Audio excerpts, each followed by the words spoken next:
Takže Sophie a Georgie, řekněte mi, kdo z vás dvou kazí vaše manželství. Víte, všechno je to tím, že George, ač má vysokou školu, tak prodává motorové pily a ostatní ty kraviny na zahradu. Nepamatuju si, když jsme měli společný volný víkend, celý pro sebe.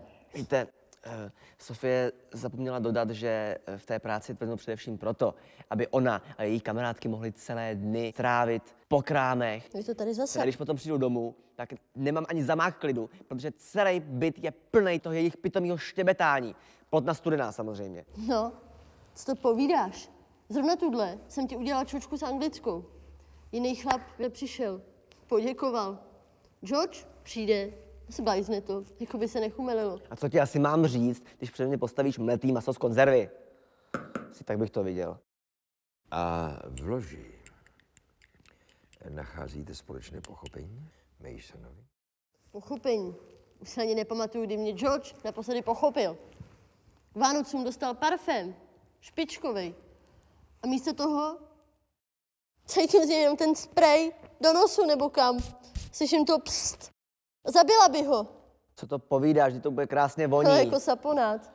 Víte, ono je dost těžký se o něco pokusit, protože když už se k něčemu odhodláte. Co je? Co chceš?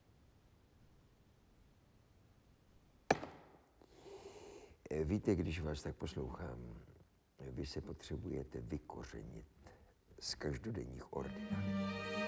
Jeďte na několik dní navíc. Pošlu vás do romantického hotelu Pozoun, který je obklopen hlubokými švarcvalskými lesy. Duch tohoto místa dělá s lidmi neuvěřitelné divy.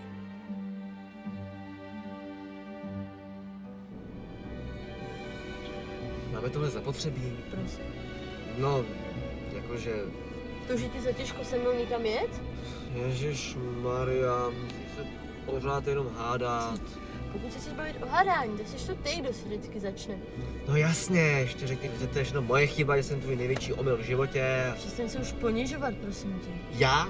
Máma říkala vždycky, že... No jo, máma, známe to, kdyby nám nekoupila barák, blá, blá, blá. Jenomže kdyby nám naše máma nekoupila barák, tak doteďka bydlíme v té zaprasené garzonce, kde jsi ty bláho vymyslel, že porodíme naše děti.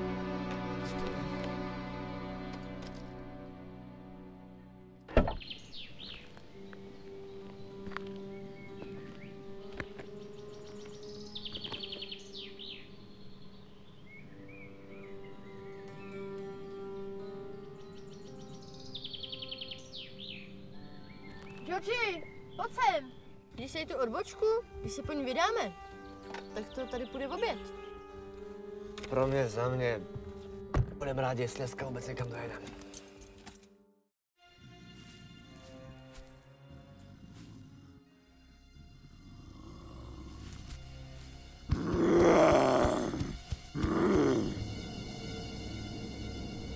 Neměli bychom tam už být? Počkej, ty nevíš, jestli jedeme dobře? Proč se ptáš mě? Řídíš snad ty, ne? Když si vezmu, že ta mapa je docela stará.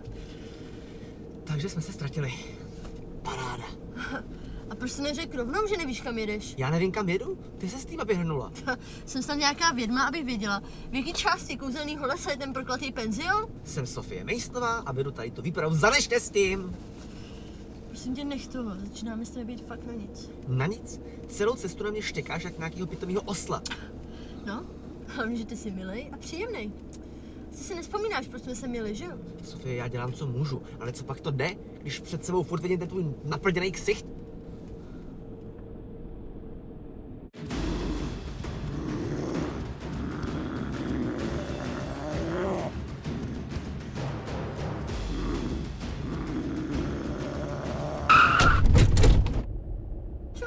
Dělej něco a vylez a pomoz tomu zvířeti. Co mám asi tak dělat?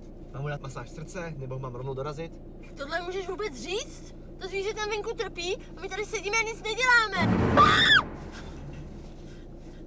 Jedem. Rychle. Rychle.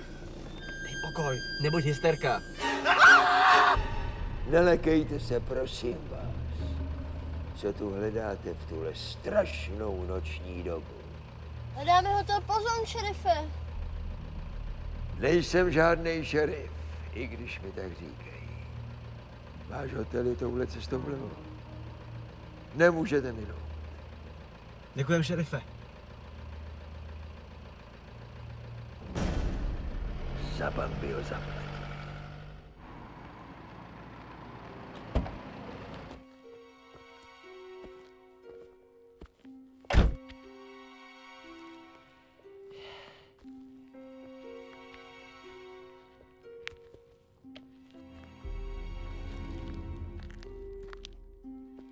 No, tady to vypadá docela romanticky.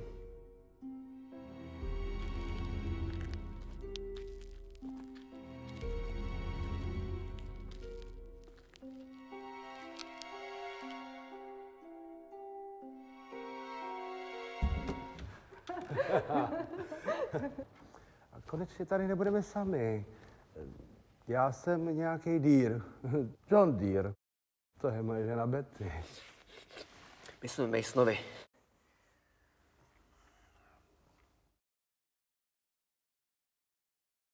No, my se budeme ještě trochu projít. Viď, miláčku. Rozhodně si dejte ten guláš. To je něco. Tak jdem, ne?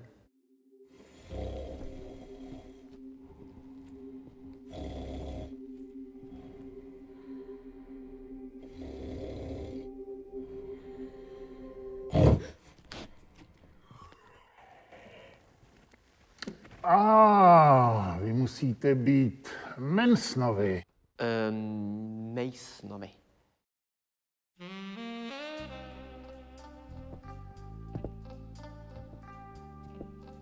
To je Juliet, moje dcera. Je to moc hodná holka, ale musím jí držet zkrátka. Pořád by trajdala dolů do města.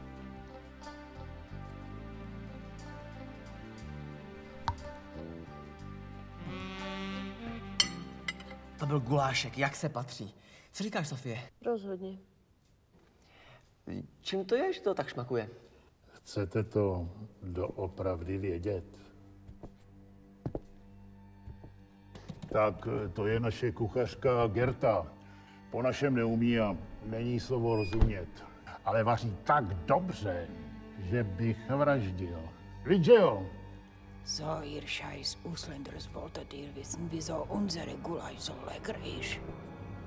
Ihr denkt, dass drin nur die blöden Tiere sind. Schau letzte Mal auf deinen Mann. Tak podívej se, Kam šla? řekni mi, jsem slepá, nebo ne? Co? No odpověz, jsem slepá, nebo ne? Jsem slepá jako patronuna? Ne. Tak proč se na toho holku čuměl jak na svatý obrázek? Po čem? Jsi se zbláznila? Hele, víš co?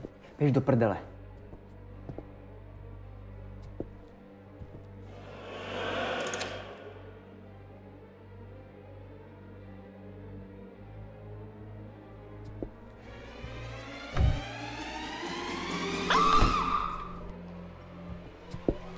Sofie, jsi v pořádku? Co se stalo?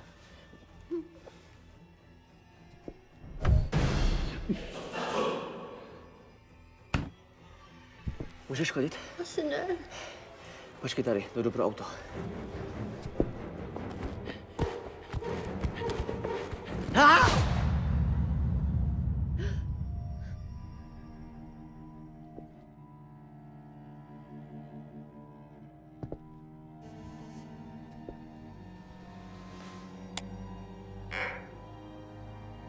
Tak už víte, co jíte? Beweg dich und ich schneide deinen Scheißkopf frei.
Aspoň uvidíme na cestu.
To byla zabíječka, co?